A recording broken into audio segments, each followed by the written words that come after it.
Então, Evangelho segundo Mateus, capítulo 3, a partir do verso 10, a santa palavra de Deus diz o seguinte: já está posto o machado à raiz das árvores. Toda árvore, pois, que não produz bom fruto, é cortada e lançada ao fogo. Eu vos batizo com água para arrependimento, mas aquele que vem depois de mim é mais poderoso do que eu, cujas sandálias eu não sou digno de levar. Ele vos batizará com o Espírito Santo e com fogo. A sua pá ele tem na mão e limpará completamente a sua eira. Recolherá o seu trigo no celeiro, mas queimará a palha em fogo inextinguível. Até aqui. Vamos orar mais uma vez. Curva a sua cabeça comigo. Oh Deus, nosso Senhor, nosso Pai, tem misericórdia de nós. Nos ajuda, Senhor, no entendimento da Tua palavra. Que o Teu Santo Espírito possa iluminar os nossos olhos, os nossos corações, os nossos ouvidos, para que nós possamos compreender, guardar e aplicar aquilo que nós vamos aprender. Senhor, nos ajuda. Nos ajuda a ver a Tua graça, a Tua misericórdia, o Teu amor, a Tua compaixão, o Teu grito de um pai, chamando os filhos por meio dessas mensagens mais duras. Que os Teus filhos possam sentir o gracioso chamado de um pai. E, Senhor, aqueles que têm que ser endurecidos, como barro endurecido pelo sol, que sejam também pela voz do Teu Evangelho.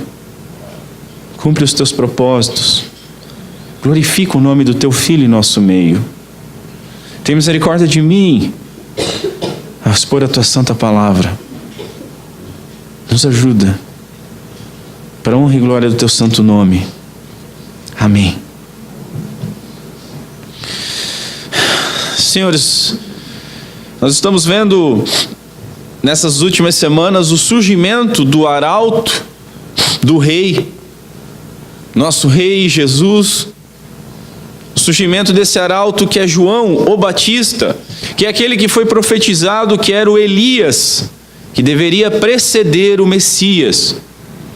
Nós vimos na última semana que o Evangelho verdadeiro atrai os filhos de Deus, e atrai os filhos de Deus pela singularidade da sua mensagem, e não pelo mimetismo mundano.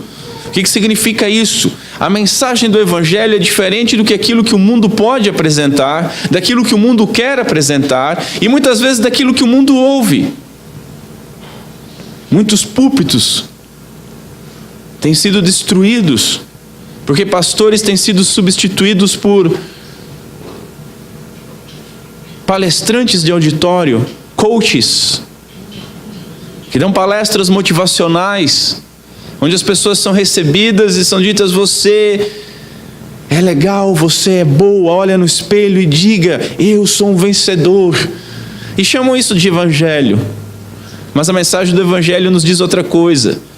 Nos diz: olha, você é pecador, miserável e merece o inferno, mas Deus enviou o seu Filho, seu único Filho, para morrer por miseráveis como nós. Nós vimos que o chamado ao arrependimento que João fez e que o Evangelho faz, exige a produção de frutos dignos daquele arrependimento declarado. É muito fácil você ouvir uma mensagem dura e se dizer arrependido. Mas esse arrependimento, essa conversão, ela exige a produção de frutos. Vimos ainda que nem todos aqueles que se aproximam da pregação, ainda que sejam a pregação verdadeira, são de fato influenciados por ela. E que não basta ser judeu, não basta ser filho de crente, não basta estar inserido numa comunidade e frequentar uma igreja para ser filho de Deus.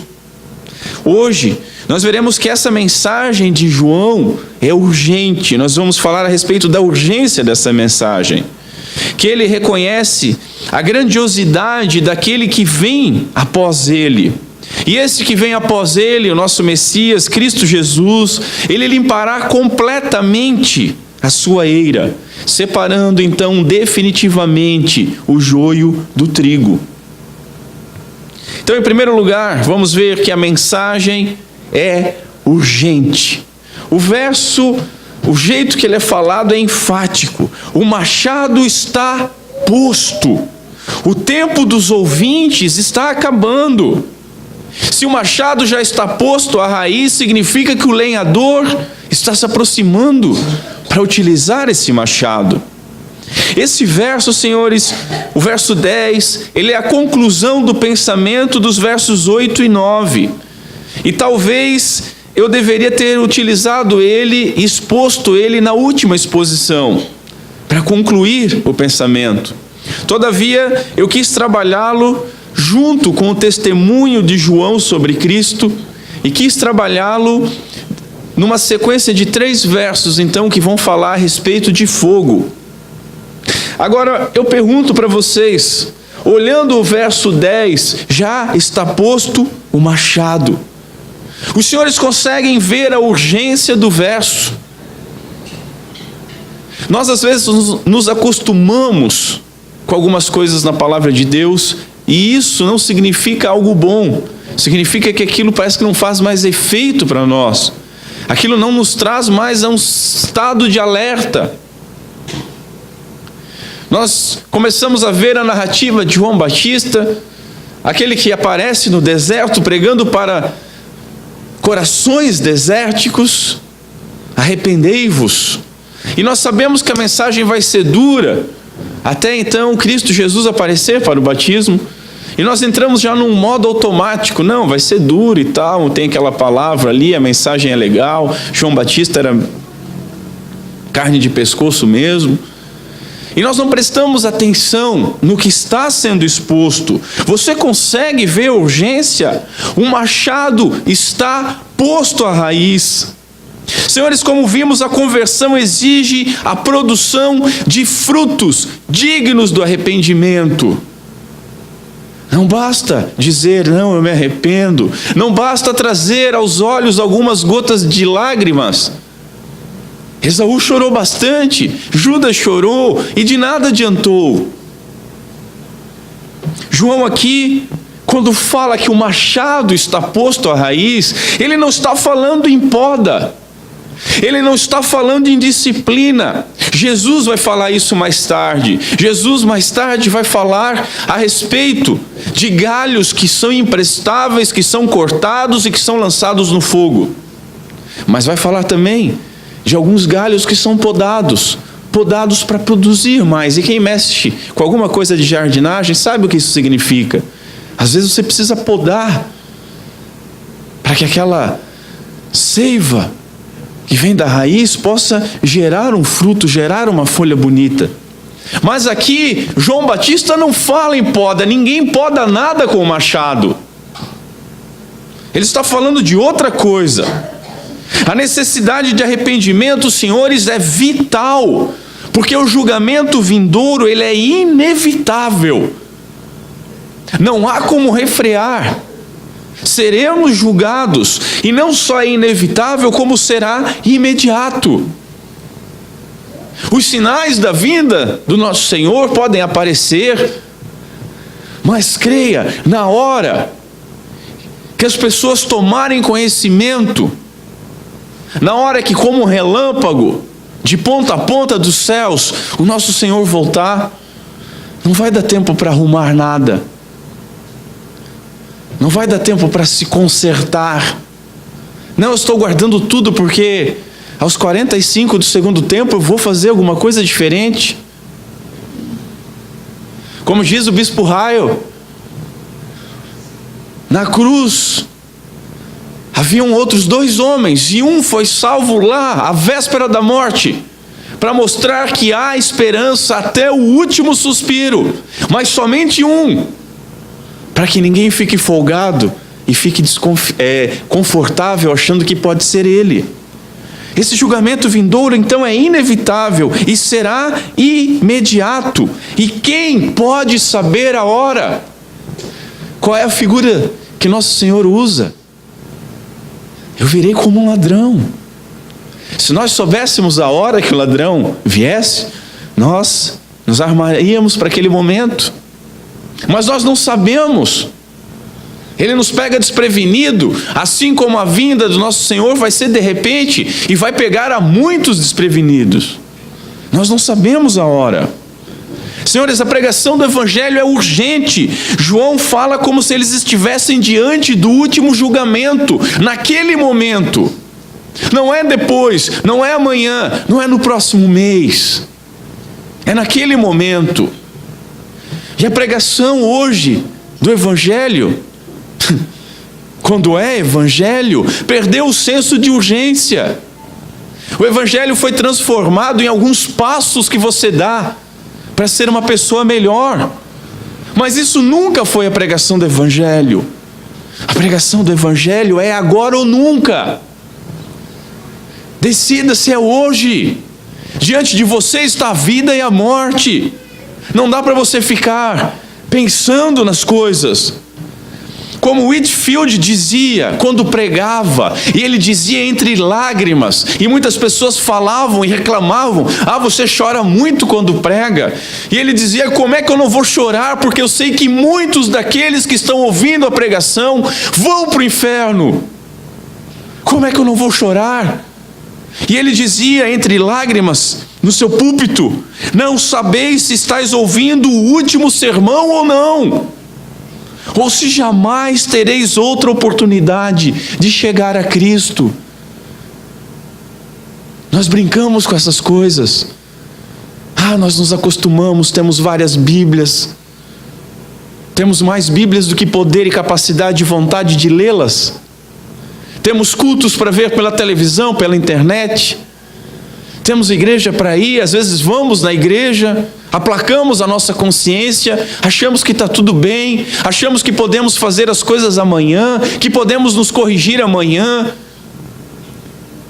Aí algo começa a bater na sua consciência e você diz: não, mas olha, veja bem, eu não sou tão ruim, eu não sou tão mal, há gente pior.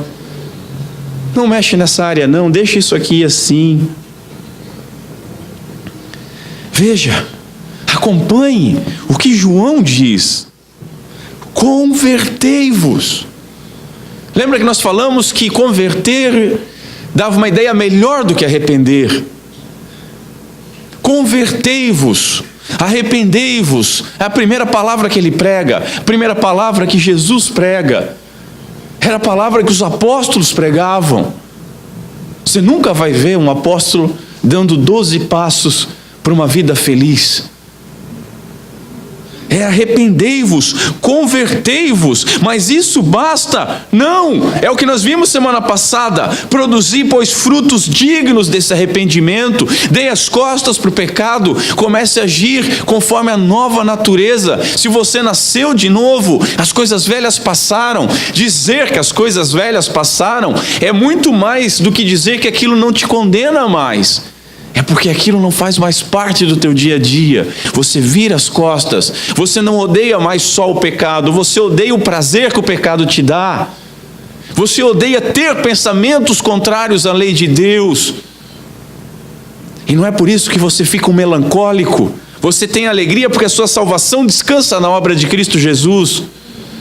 Mas você constantemente está dizendo: Senhor, me perdoa. Agora eu enxergo. Enquanto você está fazendo até a tua melhor obra, a tua melhor ajuda ao próximo, você enxerga naquilo orgulho, soberba, egoísmo, vontade de aparecer, preguiça. Você não precisa mais nem que outro te acuse, porque a tua consciência te acusa. Produz fruto digno de arrependimento. Agora veja, toda árvore que não produz bom fruto, ela é cortada e lançada ao fogo, é o que diz o verso 10. Nós vimos sobre a produção de frutos semana passada. Mas a árvore que não produz, ela é cortada e lançada no fogo. Quem é que diz isso? É o Alberto que está dizendo isso? Não. É Lutero que está dizendo isso? Não. É Whitefield? Não. É Deus através da boca de João Batista. É Bíblia. É a nossa verdade. Veja, o machado, senhores, está sobre a raiz. Isso é muito significativo. Ele está descansando sobre a raiz. Isso significa que ele está sobre a base da falsa conversão. Isso significa que está sobre aquilo que não produz bom fruto. Você pode enganar a você mesmo, você pode enganar os seus amigos, a sua família, o seu pastor, você pode enganar a quem você quiser, mas você não pode enganar a Deus. Ele observa os teus frutos conforme o teu coração. Diante de Deus, as nossas raízes estão expostas. E o que João está dizendo é: olha, as suas raízes de hipocrisia estão expostas, e o machado está descansando sobre elas, e o lenhador está para chegar. O reino está chegando. E com a chegada do reino, o rei separará o joio do trigo, vai separar a descendência da mulher da descendência da serpente. Tanto o reino quanto o julgamento se aproximam, e reino e julgamento são inseparáveis. O julgamento começa dentro da igreja, nos diz a palavra de Deus. E a igreja, ao invés de se julgar, quer julgar os de fora. Fulano, Beltrano não caminha nos caminhos do Senhor. É óbvio que não caminha. Você vai querer olhar para aquele que não possui o Espírito Santo de Deus e exigir que ele tenha os frutos do Espírito? Antes de querer olhar o cisco do olho dele, tira a trave do teu. Você está dizendo que possui o Espírito Santo de Deus. Cadê os frutos? O julgamento começa dentro da igreja. Senhores, o lenhador, o juiz está próximo, e como eu disse, a raiz está exposta. O machado está sob ela. Agora também é o momento propício para nós nos arrependermos. Nós vivemos numa cultura onde ninguém teme o juízo de Deus, diz o Sproul. Isso é verdade. Ninguém teme o juízo de Deus. Inferno é piada. Inferno é falado de forma jocosa. Não lá fora, dentro da igreja. As pessoas brincam, fazem piadas com relação ao inferno. Se você nunca creu nessas coisas, creia. Se você nunca creu, está sendo despertado de alguma maneira, quem tem ouvidos ouça. Aquele que estava morto em delitos e pecados e foi regenerado pelo Espírito Santo de Deus, pode ouvir, tem ouvidos para ouvir. Então creia e converta-se. Agora, se creu e se converteu de fato, produza os frutos dignos de arrependimento. Abandone o pecado. O próprio Jesus diz o seguinte: se alguém não permanecer em mim, será lançado fora, à semelhança do ramo, e secará. E o apanham e lançam no fogo e queimará.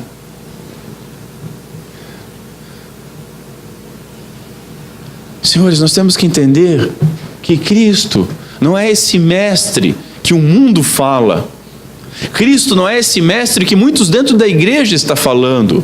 Ele não veio proferir discursos amorosos para você ser o melhor, o máximo de você mesmo. Ele veio primeiro falar a verdade porque ele é a verdade. E dentro da verdade ele falou bastante sobre juntar o restolho e queimar. Ele não é só um mestre.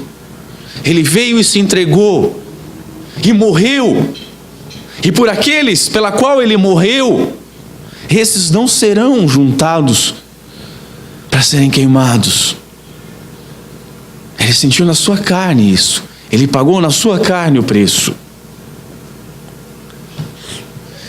Cortada e lançada. O o que não produz bom fruto é cortada e lançada ao fogo. Esses dois termos, eles estão no presente profético. É algo que deve ocorrer de forma súbita, repentina e com certeza. Não é uma ameaça vã. Não é uma coisa que pode vir a acontecer ou não. E aí eu pergunto, você realmente se converteu? Nós realmente temos produzido os frutos dignos dessa conversão que nós proclamamos? Senhores, a única coisa que pode evitar a condenação é o arrependimento sincero e uma conversão frutífera. Ah, mas a salvação é pela graça por meio da fé. Exatamente. E essa graça, ela vem sobre corações arrependidos. E digo mais, esses corações só estão arrependidos porque a graça já começou a agir, concedendo o arrependimento. A pergunta é, você sentiu isso? Senhores, o machado está pronto, e todos aqueles que não se arrependerem, e todos aqueles que fingiram se arrepender, que estão, porém, sem frutos, serão destruídos, serão cortados e lançados no fogo inextinguível. Não é um tempo, não é uma semana, não é um século, não é um milênio. O fogo é inextinguível.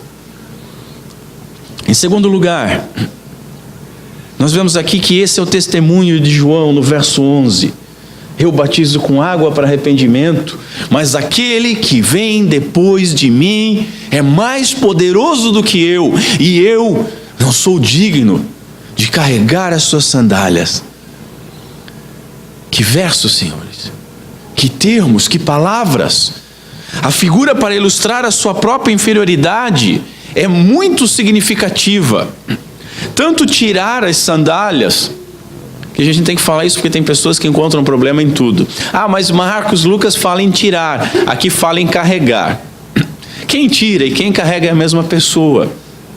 Tá? Deixa eu dar mais uma informação. É a mesma pessoa que tira a sandália, que lava os pés e que carrega a sandália. Tá? Mesma pessoa. E quem fazia essa mesma função era o menor servo da residência. Era o sofrenildo dos servos. Era o mais baixo. Era o mais sem moral. Era o menor. Era o mais desprezado. Porque para o judeu, a sujeira de fora era muito séria.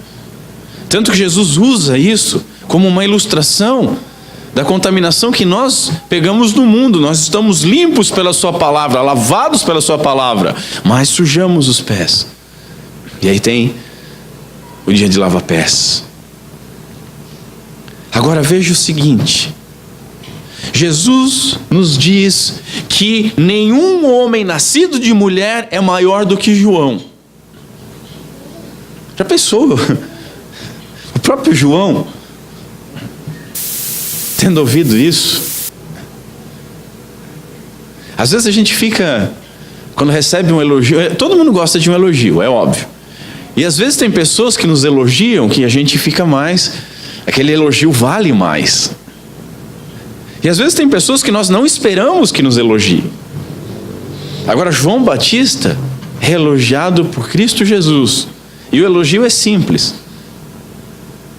Ele era a lâmpada que iluminava. Não há nenhum nascido de mulher maior do que ele. Isso é um elogio. Agora João diz o diferente. João diz que Cristo é tão grande que nem mesmo o serviço de um escravo ele era digno de lhe prestar. Que diferença dos VIPs do evangelho hoje, né? Dos pastores que exigem toalhas brancas e cachê para pregar evangelho. Senhores, é assim que nós nos enxergamos diante de Cristo? Da mesma maneira que João? Nós somos humildes o suficiente para saber qual é o nosso lugar diante do Senhor. Se Ele é Senhor, nós somos servos. Se Ele é Rei, nós somos súditos. Se Ele é Criador, nós somos criatura. Nós sabemos o nosso lugar e desejamos ainda mais que Ele cresça e nós diminuímos. Isso é fato no nosso coração. O nosso prazer está em exaltar a Cristo e vê-lo exaltado, nem que seja acima de nós, sobre a nossa vida. Agora observe o seguinte: eu vos batizo com água para arrependimento. Até aqui, até nessa frase, João está sendo muito humilde. Está mostrando a diferença entre ele e Cristo. Que declaração, senhores, impactante. João era a voz, mas Cristo é o verbo. Cristo é a palavra. Cristo é o sentido dessa voz. João não era digno de carregar as sandálias de Cristo, mesmo porque ninguém é digno de carregar as sandálias do Criador. João chamava ao arrependimento. Jesus salva. João podia dizer: olha, arrependam-se, mas quem salva é Cristo. Nas palavras do próprio João: eis o Cordeiro de Deus que tira o pecado do mundo. João batizava cerimonialmente, e esse era o máximo que ele podia fazer. Agora Jesus não. Jesus é aquele que dá significado ao sinal. Ele batiza com o Espírito Santo. É Ele quem sela os seus filhos, amados, eleitos. O ministério de João era exterior, era parcial, era preparatório. O ministério de Cristo Jesus é interior, é definitivo e é de cumprimento. Mas depois de mim vem aquele que é mais poderoso do que eu, diz João. João ameaça na sua pregação: olha, o machado está pronto, o lenhador virá. Mas Jesus é o lenhador. Jesus é o que vai usar o machado. Jesus é quem julga. Jesus é aquele que no verso 12 tem a pá na sua mão e vai limpar o seu eirado. Tudo o que João pode fazer é despertar nos seus ouvintes a necessidade de conversão. É isso que ele pode fazer.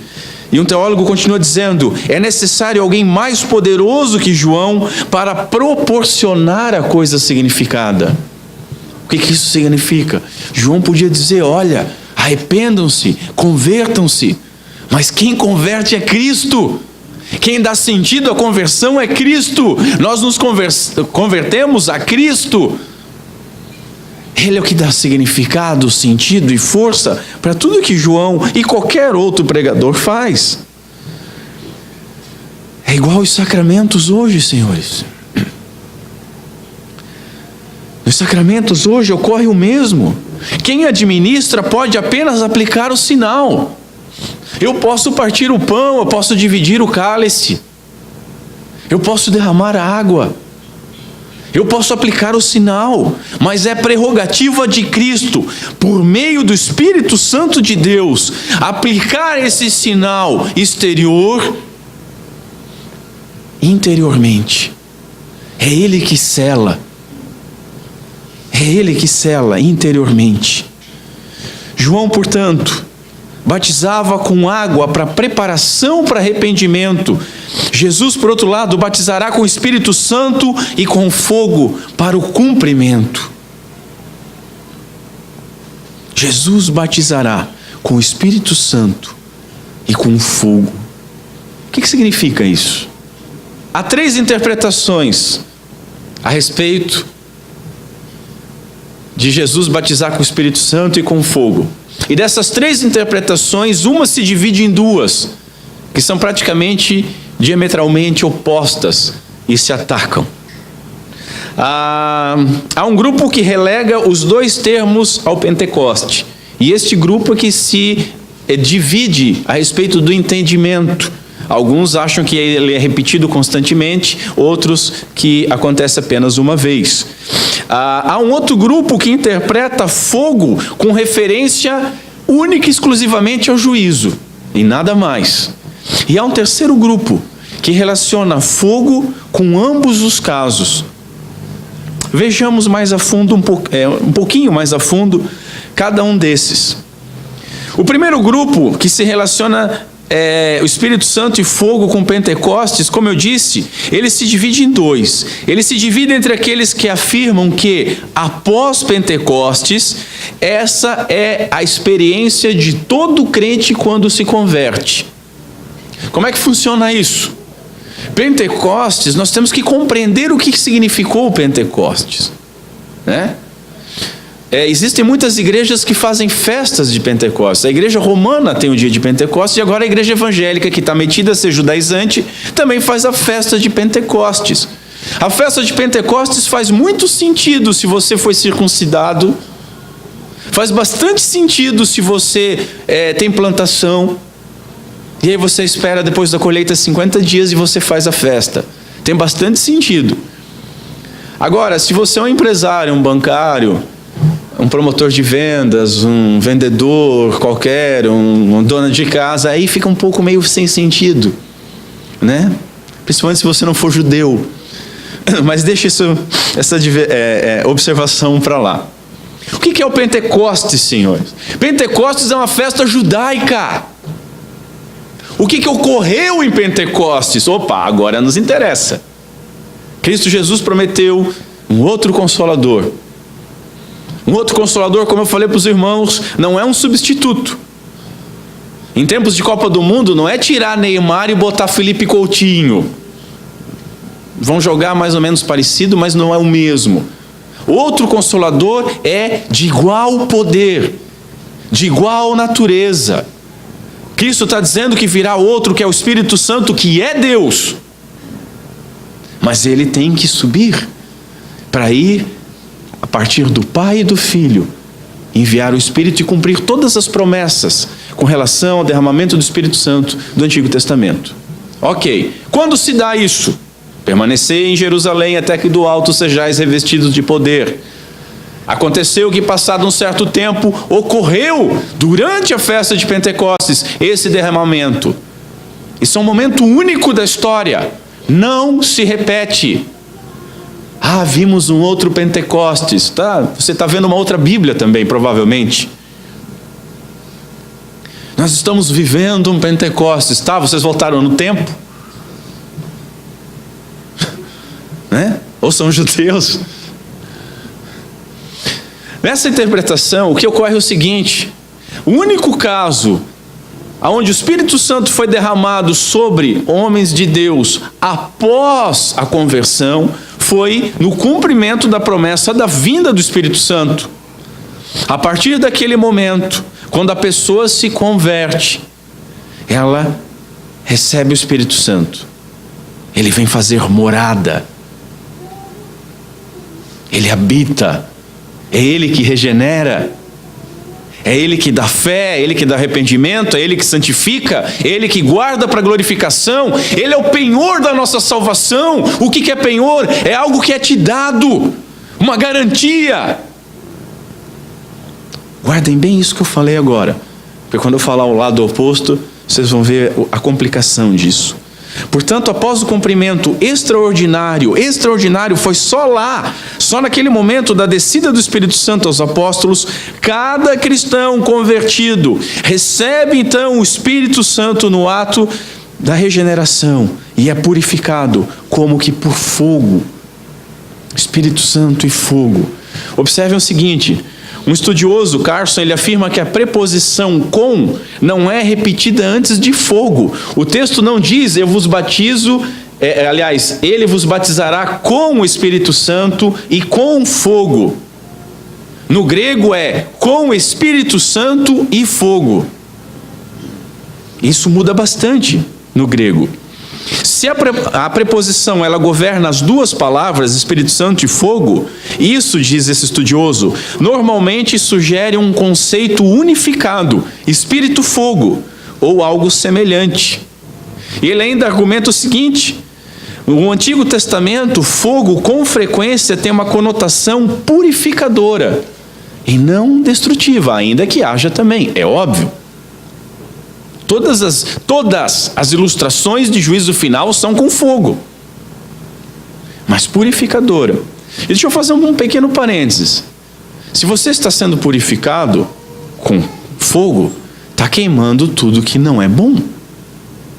Se a igreja vai ser purificada com fogo, vai queimar o que não é bom. E o que não é bom podem ser pessoas que vão ser juntadas um dia. O joio que cresce semelhante ao trigo, e nós não conseguimos identificar. Mas depois de maduro consegue. Já a maioria dos grupos carismáticos e pentecostais, eles creem que o batismo com o Espírito Santo ele é uma bênção posterior. Eles também acreditam que o Espírito Santo é a bênção, óbvio. E o fogo também é bênção. E aí eles buscam o Espírito Santo e um batismo de fogo, um batismo espiritual. É um tipo de segunda bênção, com dons carismáticos então aparecendo nas pessoas. E geralmente o único dom carismático é o dom de línguas, muito controverso, que nós não vamos entrar no mérito aqui.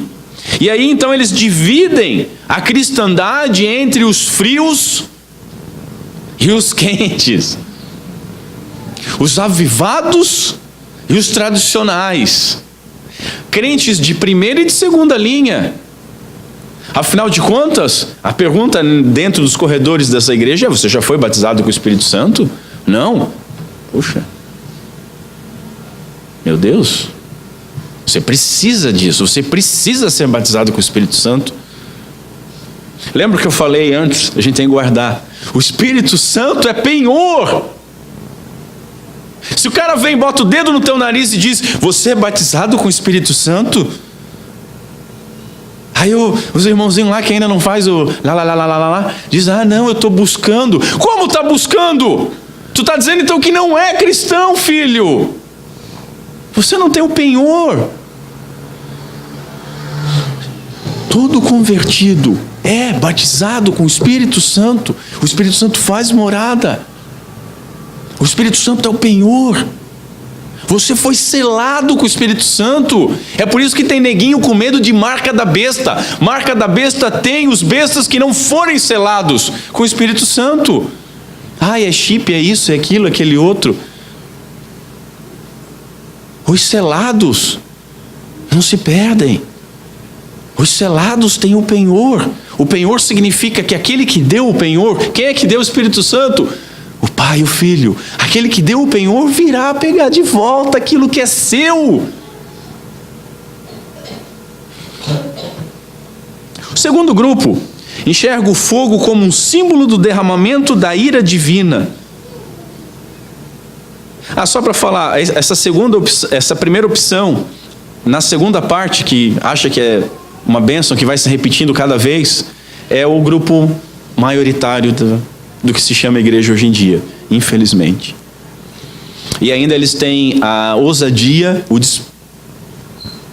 desplante de produzir livros e livros e livros sobre o Espírito Santo, a descoberta do Espírito Santo, a vinda do Espírito Santo, o bom dia do Espírito Santo, o boa tarde, boa noite do Espírito Santo.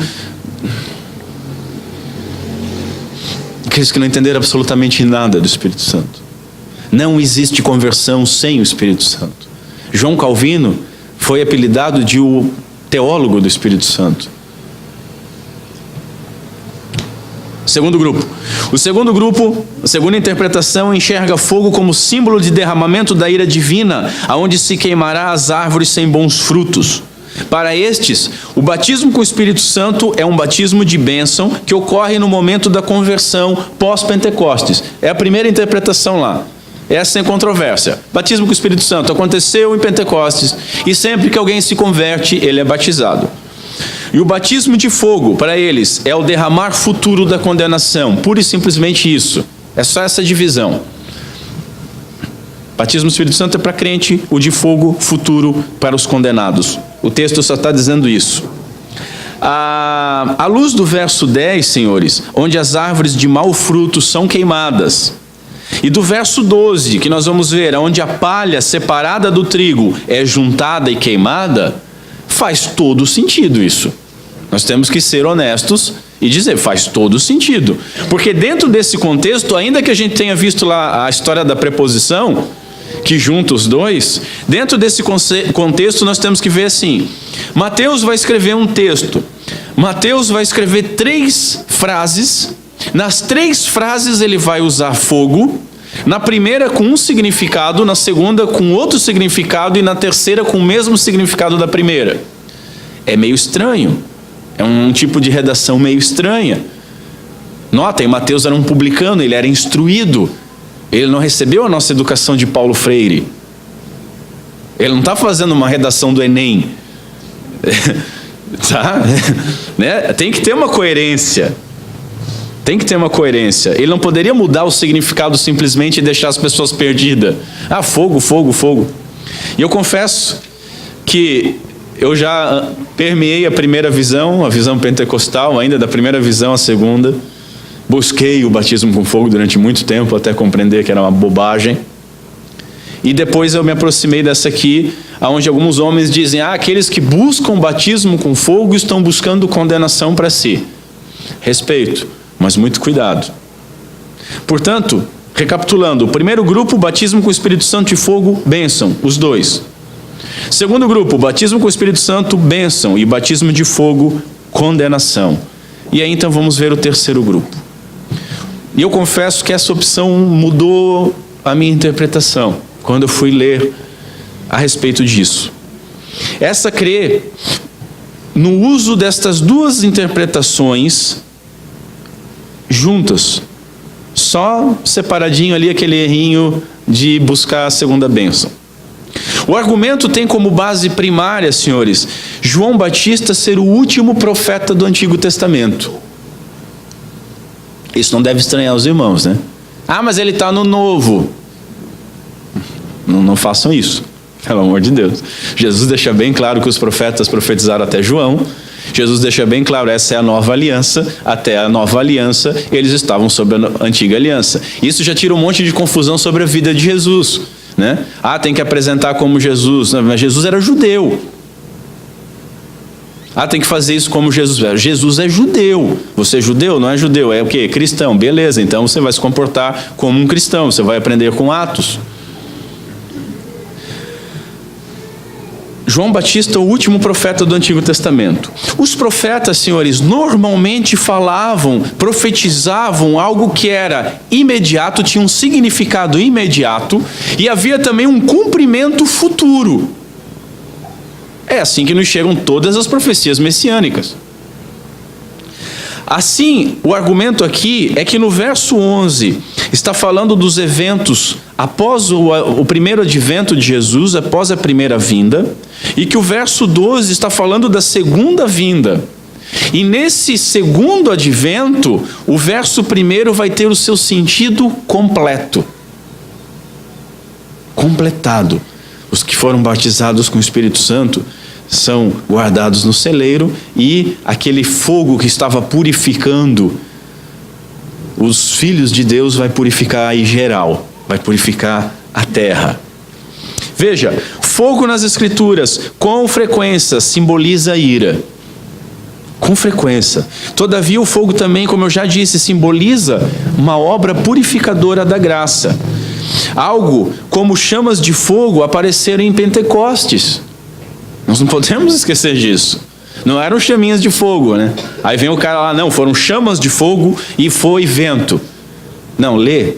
Algo como chamas de fogo, algo como um vento.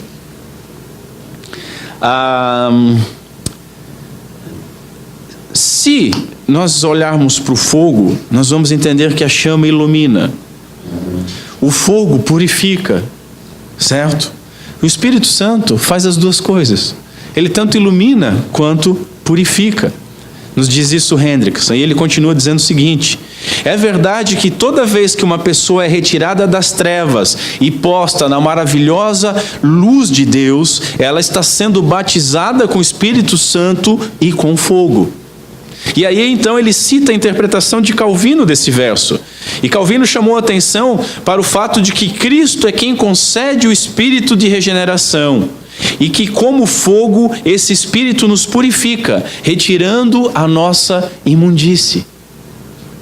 E aí eu vou utilizar vou ter que ler um parágrafo aqui do puritano Matthew Henry, falando sobre fogo, que é maravilhoso.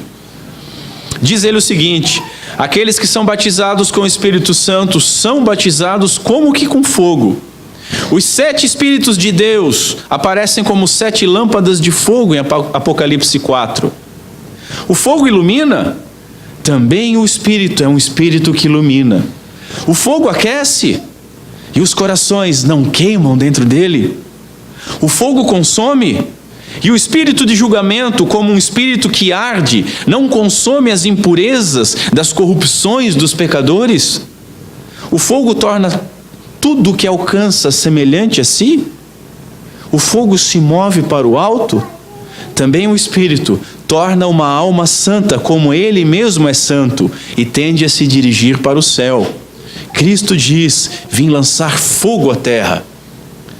Matthew Henry é sempre bom ler.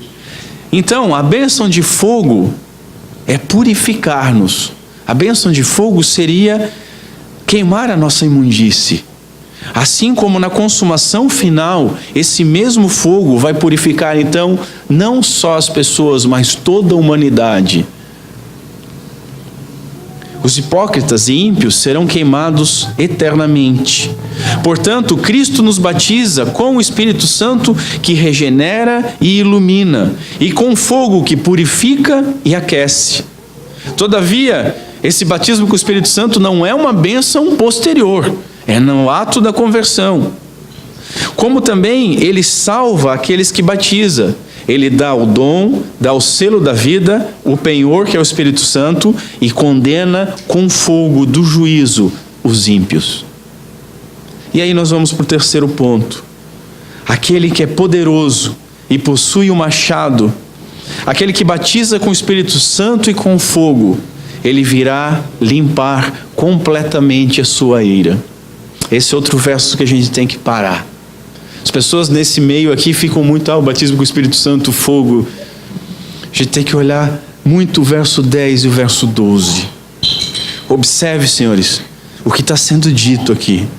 Eira, pá, trigo, celeiro, palha, fogo, são elementos comuns da vida do povo que foi a João ouvir a sua pregação. Para nós é meio estranho. Então vamos elucidar isso para que os irmãos possam compreender. Vejamos. Primeiro, o que é a eira? A eira é um local próprio para secar e separar e preparar os cereais. No caso aqui, o trigo. Como é que era essa eira? Essa eira às vezes era num local de chão batido e às vezes sobre uma rocha mais lisa. E aí era delimitado um espaço, e nesse espaço eram colocadas outras pedras para fazer como que um murinho, para que as coisas que estivessem ali dentro não caíssem fora, para armazenar, tá? Como é que funcionava? Primeiro, o trigo era colhido. O trigo tinha que ser colhido. E já na época da colheita do trigo, é fácil ver o que é trigo e o que é joio. Então o joio já começa a sair ali. Mas ainda vai algum joio junto. E vai o trigo. Esse trigo, ele é levado para a eira. E lá nessa eira, ele é triturado. Ele é pisado, era geralmente pisado por animais, mas às vezes eram os próprios homens que tinham que fazer isso. Quem tinha mais posses fazia com o animal pisava e ele era então debulhado, o trigo. Após essa debulha, havia a pá, a sua pá ele tem na mão. Essa pá era como que um garfo ou uma joeira. O que fazia-se com essa pá?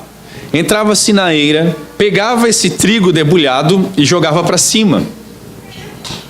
Jogava para cima. O que é trigo é pesado. Como quase que numa peneira. Só que feito de uma forma mais arcaica. O trigo, como é pesado, caía verticalmente. O que era palha era levado pelo vento. Não ficava ali dentro da eira.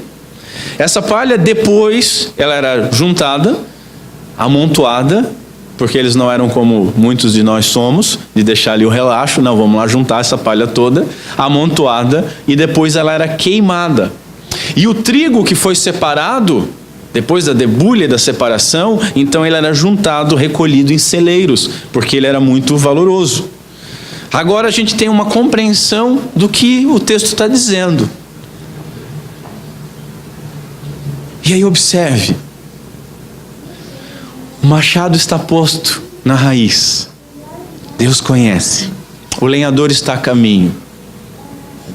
O lenhador está a caminho. No verso 11, João afirma que virá aquele que é maior que ele. É Jesus. Jesus é a figura do lenhador do primeiro verso. E no verso 12 já começa dizendo, ele tem na sua mão. Quem tem na sua mão? Jesus tem na sua mão a pá.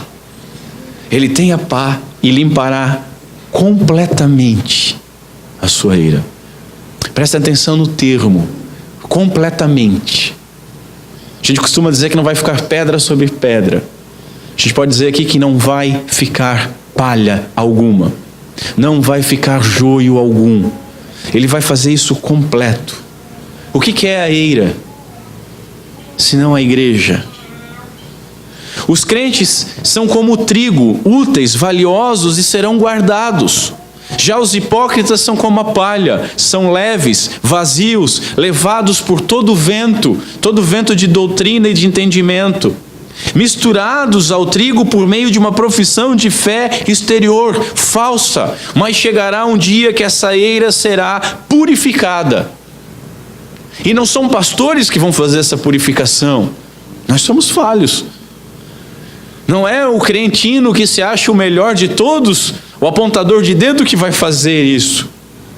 Mas é Cristo Jesus que vai separar. Cristo limpará completamente. Esse limpar completamente, a ideia dele no grego é que varrerá de lado a lado a sua eira. Passará por toda a sua eira, até deixá-la completamente limpa. A igreja visível, senhores, a igreja visível, apesar de alguns não gostarem desse termo, ela é composta por joio, por palha e por trigo. As pessoas vêm, fazem profissão de fé, são batizadas, crescem dentro da igreja, mas dentro da igreja nós temos joio, palha e trigo. Nós não sabemos. E ai daquele que quer identificar. Nós não sabemos. Resta saber uma coisa, e isso nós podemos saber. Você é trigo ou você é palha? Nós somos trigo ou somos palha? Nós seremos guardados no celeiro, na casa do Pai, onde Cristo Jesus preparou morada? Ou nós seremos queimados como a palha em fogo inextinguível, no inferno, preparado para o diabo e seus asseclas? O inferno, esse fogo inextinguível, que o termo é geena, um fogo que sempre queima, ele será a punição eterna dos descrentes e dos hipócritas. Eterna. Hoje, os ímpios têm liberdade para gritar contra Deus. Tem a sua liberdade para fazer isso. E a igreja às vezes quer se meter nisso. Quem estiver se limpando, continue se limpando. Quem estiver se sujando, continue a se sujar. Hoje eles gritam contra Deus. Outros hipócritas perambulam pelos corredores das igrejas, pelas cadeiras da igreja. E isso é muito pior. Hoje eu publiquei uma frase do Jonathan Edwards no Facebook da igreja, onde ele diz que Deus hoje está mais irado com muitas pessoas que estão lá no mundo, e mais ainda, com muitas pessoas que estão dentro da igreja, talvez com você ouvindo esse sermão, do que com pessoas que já estão queimando no inferno.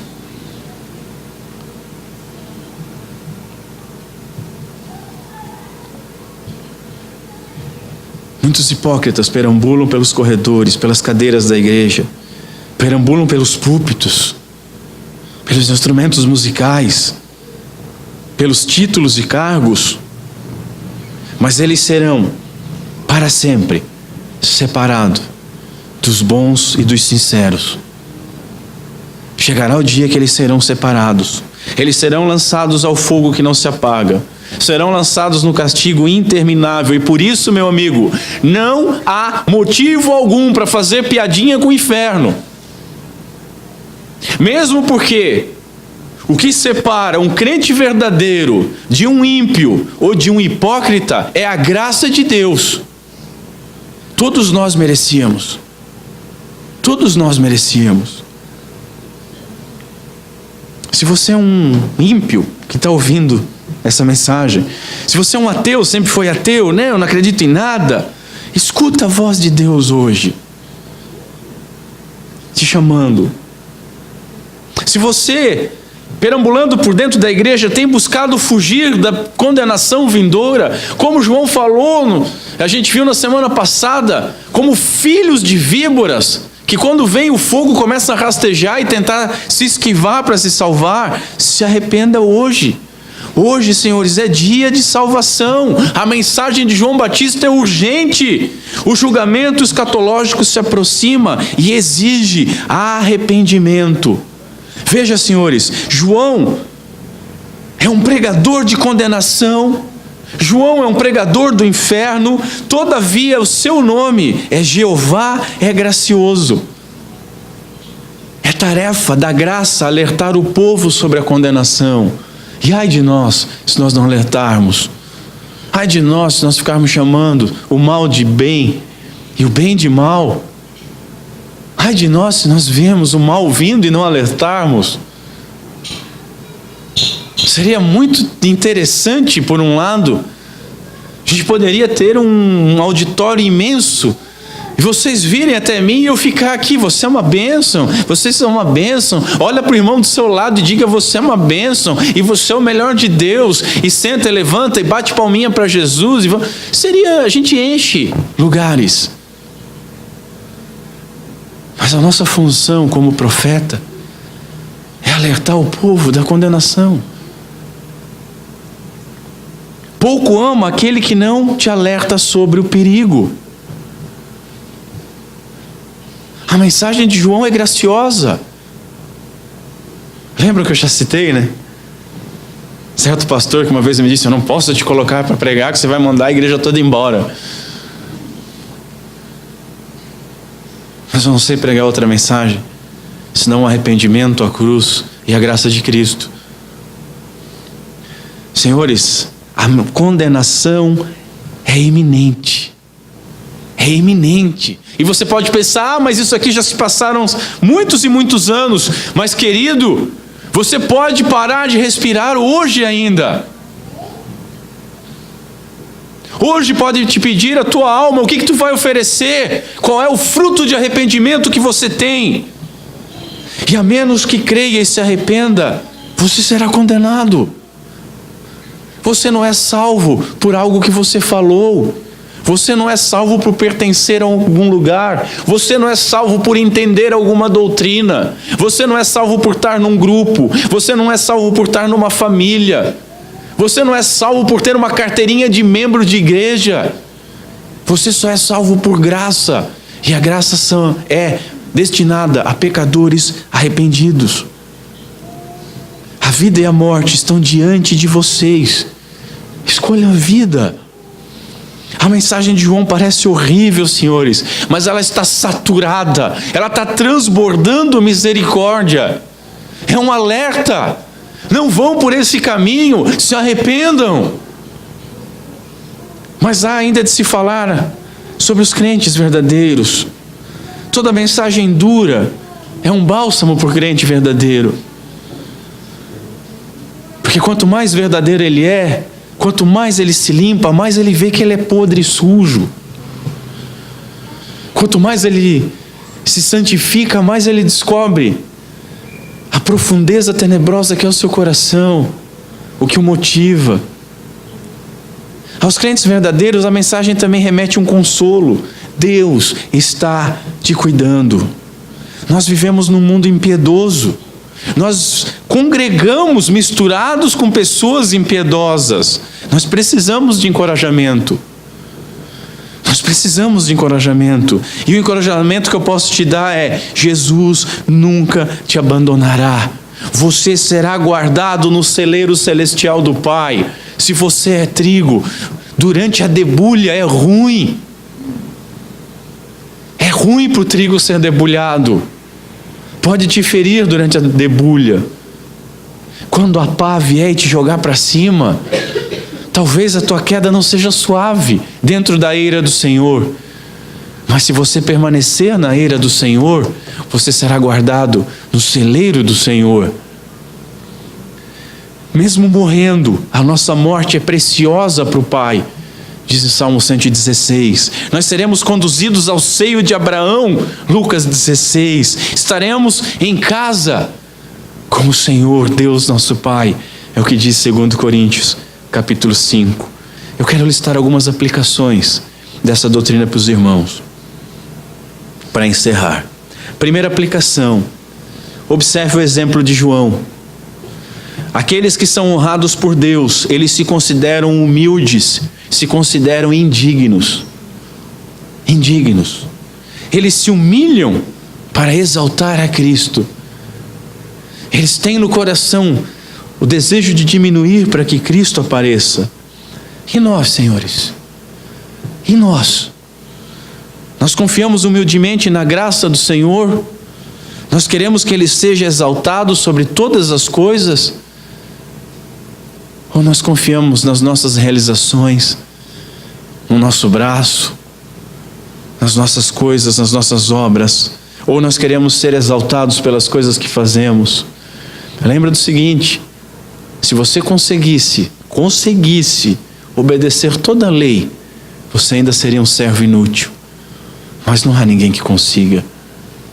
Segunda aplicação, observe o seguinte: não adianta você ter nascido judeu, não adianta você ser filho, neto, tataraneto de crente, não adianta você ser filho de pastor, não adianta você pertencer a alguma igreja grande, não adianta você ter entendido algum sistema teológico que parece que é melhor que os outros.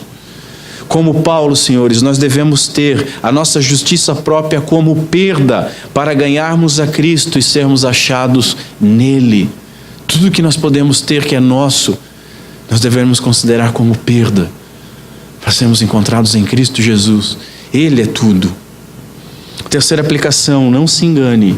Não se engane. Não são todos os homens filhos de Deus. Há filhos de víboras. Há crentes e há incrédulos. Não se engane. Não são todos os caminhos que conduzem a Deus. Para de ouvir palestra. Para de ouvir bobagem. Para de ouvir pessoas que creem no universalismo. Ah, céu. Novos céus e nova terra. Ah, inferno. Para de ouvir o teu professor de filosofia. Para de ouvir os psicólogos. Para de ouvir os pastores que estão negando a Bíblia. Para de ouvir os incrédulos. Senão você vai ficar junto dessas pessoas durante muito tempo. A bênção e a punição. A pergunta que você deve responder é: você crê em Cristo? Você crê no que a Bíblia diz? Ou você prefere crer no que homens falam? Não creia nem no que eu falo. Tudo que eu falo, questione pela palavra de Deus. Em algum momento, se eu falar algo que não conduza com a palavra de Deus, por amor de Deus, vem até mim e me mostra, como um ato de amor. Nunca tenha a verdade de um homem como absoluta. A única verdade é a verdade que nós encontramos na Bíblia. Quarta aplicação. Você tem produzido fruto digno de arrependimento? Você se converteu de fato? Você mudou a direção da sua vida? Você abandonou as práticas antigas porque elas não condizem mais com você? Você que foi pego na sarjeta, que foi erguido do pó do monturo, como diz o Salmo 113, e foi alçado à condição de filho de Deus, co-herdeiro de Deus, de um príncipe com vestes reais, você virou as costas para toda aquela nojeira do passado? Ou você continua dentro do chiqueiro, fazendo festa junto com os porcos. Você precisa responder isso. O tempo da salvação é hoje. Você é trigo que vai para o celeiro? Ou você é palha que é destinada para o fogo? Se você for palha, a boa notícia que eu tenho para dizer para você é que todos aqueles que se achegam a Cristo Jesus são salvos, recebem o poder de serem feitos filhos. Por isso, arrependam-se. É o que João clamou, é o que eu clamo. Arrependam-se. Se você tem uma profissão de fé falsa, se você tem perambulado pelos corredores da igreja para aplacar a tua consciência, consciência aplacada não te livra da condenação, muito pelo contrário. Te arrepende. Vá a Cristo, Ele te conhece. Confesse o que você é, Ele já sabe o que é. Quinta e última aplicação. O fim é iminente. Senhores, a pá está nas mãos de Cristo. O machado está à raiz da árvore. Pior que isso, o fogo da condenação já está aceso, ele não vai ser aceso. O que você está esperando? O que você está esperando? Quando será que o anjo da morte virá visitá-lo? Você acha que vai ter um tempo para negociar? Você acha que em face da morte você vai dizer, calma, espera um pouquinho que eu tenho que me arrumar agora com Deus? Vai dar tempo. Não vai dar tempo. Busque a Deus enquanto você pode encontrá-lo. Busque a Deus enquanto Ele está te buscando. A vida e a morte, senhores, estão diante de vocês. Escolham a vida. Vamos ficar de pé. Curva a sua cabeça.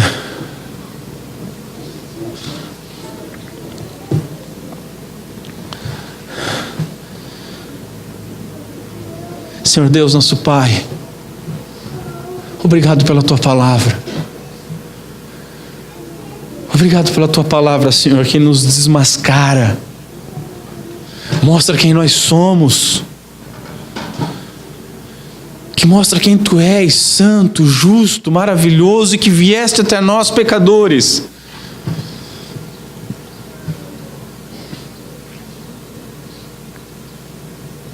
Senhor, dá-nos um arrependimento verdadeiro. Dá-nos a compreensão que fomos batizados com o Espírito Santo e que o fogo do Espírito está nos purificando. Livra-nos da condenação, desse fogo que vai vir queimar todo joio, toda palha, toda árvore infrutífera. Converte o nosso coração e nós seremos convertidos, diz a Tua palavra. Como disse o Teu servo Agostinho, dá aquilo que Tu pedes e pedes então o que quiseres. Dá-nos arrependimento, Senhor, um espírito quebrantado em nossos corações. Regenera aqueles que não são regenerados, Senhor. Cura-nos. Glorifica o Teu santo nome em nossas vidas. É o que nós Te pedimos, Senhor. Em nome de Cristo Jesus. Amém. E amém.